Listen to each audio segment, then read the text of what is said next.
conhecidíssimo, mas como falei uma oportunidade aqui, é como um filme que nós assistimos de novo, né? A gente não viu aquele detalhe quando assistimos a primeira vez. Quando nós lemos a palavra do Senhor de novo, sobre algum tema que já lemos antes, com mais atenção,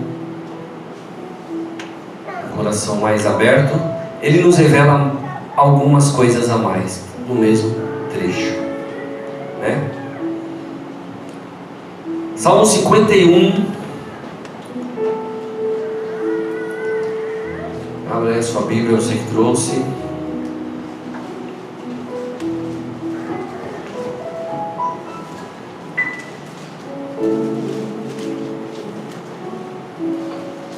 Amém? Vamos ler aqui, são 19 versículos.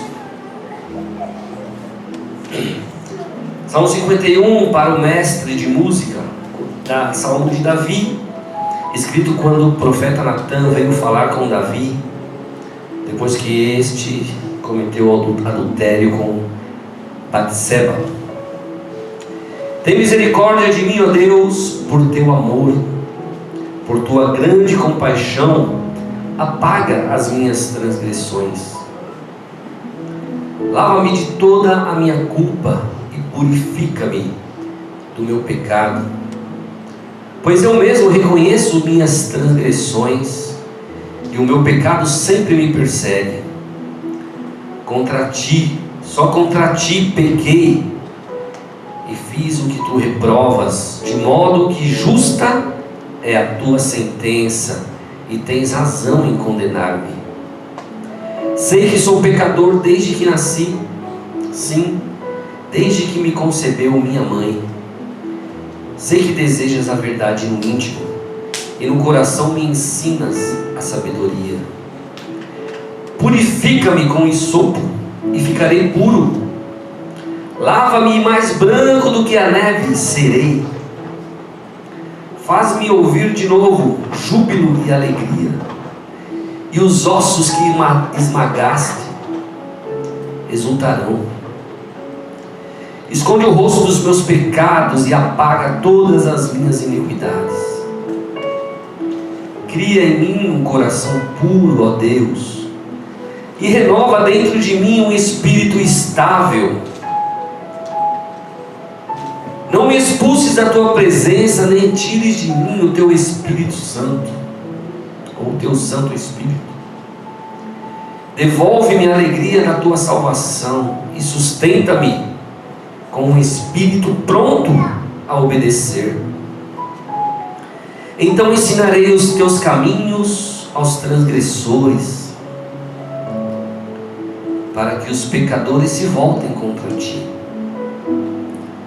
Livra-me da culpa dos crimes de sangue, ó Deus. Deus é a minha salvação. E a minha língua aclamará a tua justiça. Ó Senhor, dá palavras aos meus lábios, e a minha boca anunciará o teu louvor. Não te deleitas em sacrifício, nem te agradas em holocaustos, senão eu os traria. Os sacrifícios que agradam a Deus são um espírito quebrantado, um coração quebrantado e contrito, ó Deus, não desprezarás. Por tua vontade fazes Sião prosperar, ergue os muros de Jerusalém. Então te agradarás dos sacrifícios sinceros, das ofertas queimadas e dos holocaustos, e novilhos serão oferecidos sobre o teu altar. Amém?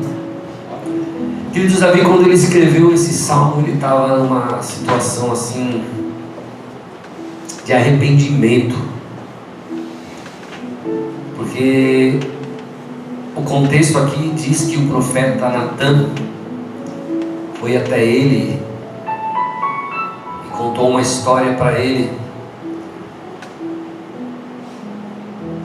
sobre se o teu vizinho tivesse algo, enfim, tomasse dele esse algo que era a única peça, o único animal que ele tem.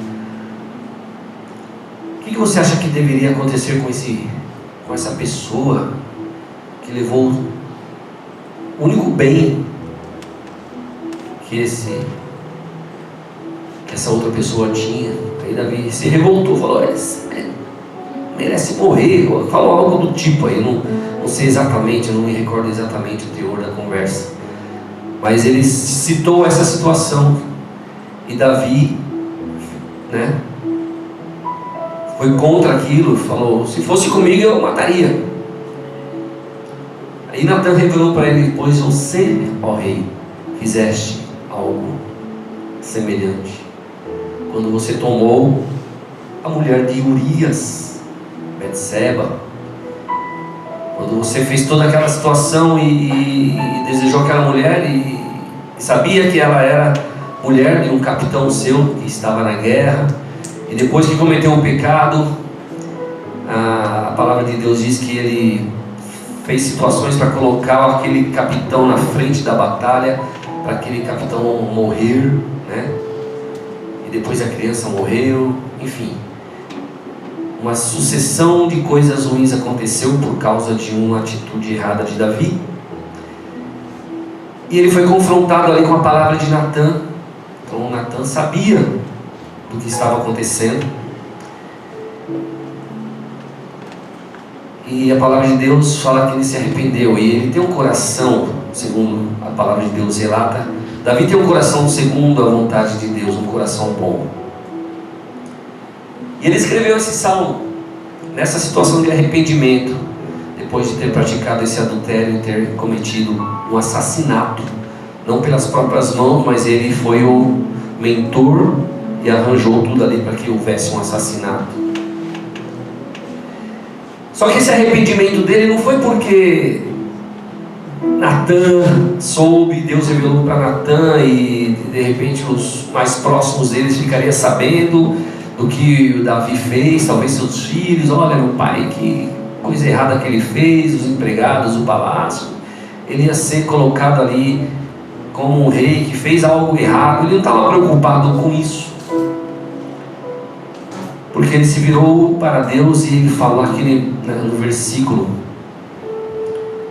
ele fala: eu pequei contra ti, somente contra ti. Pequei contra ti somente, contra ti somente. Ele percebeu que essa atitude dele, que esse pecado dele, entristeceu a Deus. Então, eu dei um nome aqui para essa pregação de um coração puro. Tá? Estão entendendo o contexto da coisa aí? Da história? E ele pede duas coisas a Deus nesse arrependimento. Ele pede a Deus, no versículo 10: cria em mim um coração puro e renova em mim um espírito reto, um espírito estável. Duas coisas ele pediu. Eu queria falar sobre essas duas coisas para nós. Amém? Ter um coração puro. O que é ter um coração puro? Se você pedir para Deus um coração puro, você precisa saber que algumas coisas vão ter que ser qualidades na minha vida e na sua vida. Ter um coração puro significa ser o mais parecido possível com Jesus. Sabe aquela questão: será que Jesus faria isso que eu estou fazendo agora? Aí ele citou aí do trânsito, né? Será que Jesus colocaria a mão para fora e gesticularia para o motorista do lado? Abriria o vidro e mandaria a mulher pilotar fogão? Para não dizer outra coisa, né? Por aí afora, ficaria nervoso? Estou dando um exemplo assim, cotidiano nosso, né? Ou em outras situações, será que Jesus faria isso? O que Jesus faria em tal situação que eu tenho que fazer? É ter um coração, ser o mais parecido possível, né, com Jesus. Significa também, ter um coração puro é quando as nossas atitudes do velho homem, elas são deixadas de lado. aquilo que eu fazia antes de conhecer a Jesus, antes de me converter, né?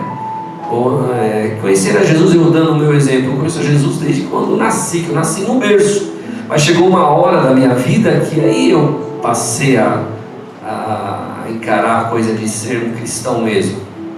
A partir esse marco zero da sua vida aí, né? Tem que ser as atitudes do velho homem, da velha mulher, aquilo que você fazia, gostava de fazer, que sabia que isso não agradava, não agrada a Deus, eles começam a perder força dentro de nós, e nós passamos a ser guiados pelo Espírito Santo, porque a palavra de Deus diz que Ele habita em templos que somos nós. E aquela voz que nós ouvimos, aquela coisa que cada um explica de uma maneira, né? É o Espírito Santo falando. Não faz isso, vai por aqui hoje, atrasa aqui, acontece qualquer coisa. É Deus controlando a nossa vida. Então, ser mais parecido possível com Jesus, e as atitudes do velho homem começam a perder as forças. Ter um coração puro também, queridos, é saber perdoar as pessoas que me feriram. É olhar para alguém e perdoar, deixar para lá, tá? Perdoar é uma atitude. Nós não temos que esperar sentir vontade de perdoar, né? Alguém questionou a Jesus quantas vezes nós temos que perdoar? 7 vezes? Não, 70 vezes 7, 490? Também não, é um número simbólico. Quantas vezes a Maiara pisar na bola comigo, eu tenho que estar com meu coração pronto para perdoar. Posso ficar bravo na hora, mas depois temos que ir lá e falar: ó, amém, eu entendo o que aconteceu, enfim, o perdão tem que sobressair. É ser menos egoísta e pensar também no meu próximo. A Maíra falou isso aqui agora há pouco. Quando a gente olha para o próximo e vê a necessidade do próximo e vai lá e ajuda. Às vezes somos tocados a fazer isso. Ah, mas eu não tenho como ajudar, ou tenho muito pouco para ajudar. Ajuda com o pouco que você tem. Entendeu? Olha, eu não posso te dar uma caixa de fraldas, um exemplo, mas eu posso te dar um pacotinho com 20 fraldas. É o que você tem. Aí vê um irmão que tem mais condição e manda descarregar um caminhão lá na porta da pessoa de fralda. São qualidades de quem tem o coração puro. Pensa também no próximo, ao invés de buscar somente os próprios interesses. Um coração puro significa também deixar de lado a vaidade e assumirmos uma postura de humildade. Não importa o que eu sou, o que eu tenho, se eu sou formado, se eu não sou, tá? Tem que ser uma atitude de humildade, lembrando que nós não somos melhores nem maiores que ninguém. No reino espiritual aqui nós somos iguais. Deus enxerga a mim, ao pastor, a qualquer um que estiver aqui igualmente. Ele ama todos por igual. Ele não vai me amar mais porque eu sou isso ou sou aquilo, ou que formei isso, formei aquilo. Não, tá? É pensar nas coisas eternas mais do que nas coisas terrenas. É dedicar tempo, vir à igreja, né? Dedicar na sua casa tempo de oração, tempo de consagração. Gastar um tempo do seu dia com as coisas de Deus. Repartir com o meu irmão. O pastor Rafael falou disso aí, né? Ele falou que é errado dar 10, porque no comecinho eles davam tudo. E a palavra de Deus diz que havia lá em Atos dos Apóstolos o que chama-se de koinonia, né? Uma comunhão. Então eles repartiam o que tinham, todos com todos. Tudo que tinha era repartido com todos. Então repartir com o meu irmão, ainda que seja pouco, com quem tiver necessidade. Segunda coisa que Davi pediu para Deus, além do coração puro, ele pediu um espírito reto. um espírito inabalável, um espírito estável. Ter um espírito reto, um espírito inabalável, é não viver por sentimentos, e sim viver crendo, viver pela fé que você tem em Jesus. Minha fé não pode oscilar, são coisas que veio vindo na minha mente, eu fui escrevendo aqui. A fé não pode oscilar ante as situações que nós somos confrontados, né? Hoje aconteceu outra coisa, eu não tenho fé, ou minha fé abaixou. Ela precisa ser uma fé constante, uma fé estável, ter um espírito reto, um espírito confiante no Senhor. Outra coisa que também eu anotei aqui: somos bons, às vezes nós somos bons conselheiros. Vem alguém pedir um conselho, a gente faz isso, não é assim, você devia se tratar de tal forma, enfim, dar bons conselhos. Alguém vem pedir oração, somos bons para orar para os outros, quem tem esse dom de oração. Mas quando a situação vem sobre essa pessoa ou contra nós, a gente vacila às vezes. Chega a pensar: poxa, eu oro para tanta gente é curada, tanta gente abençoada, e eu não sou. Parece que o agir de Deus é só para os outros e não para nós. Então, espírito reto, nós temos que vencer isso tudo. Ser fiel a Deus mesmo quando tudo vai mal, e ter uma fé consolidada na verdade, que é a palavra do Senhor. Isso é ter espírito reto. Amém, queridos? Então, um coração puro e um espírito reto. Agora que nós conversamos um pouco, aprendemos mais um pouco sobre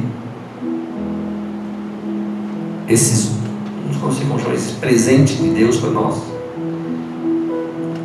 vamos pedir a Ele com uma canção. Amém? Em nome de Jesus.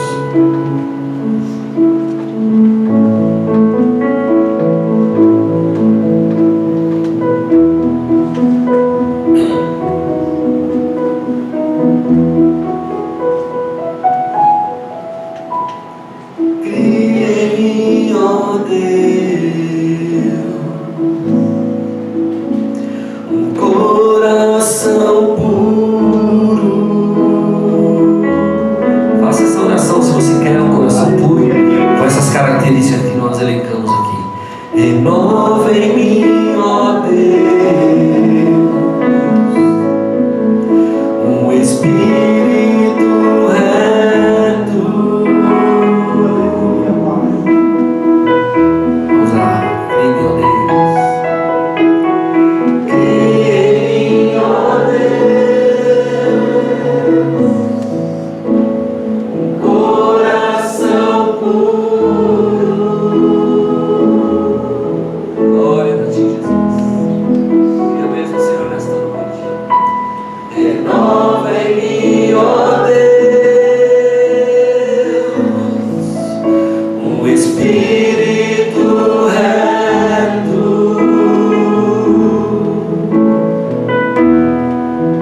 bondade e que molde um coração puro dentro de nós. Que arranque, Senhor, um coração mal, se existe ainda, e coloque um coração puro, um coração que seja inclinado para Ti, que seja aberto, que seja propenso a Te ouvir como um bom ouvido para colocar em prática aquilo que o Senhor tem para nós. Que tenhamos também um espírito reto, um espírito inabalável, sejamos fortes em Ti, sejamos varões e varoas com fé, que a nossa fé não seja oscilante, e sim uma fé constante, baseada na Tua verdade, Pai, consolidada pela verdade que é a Tua palavra. Em nome de Jesus, aleluia, aleluia. Para acabar,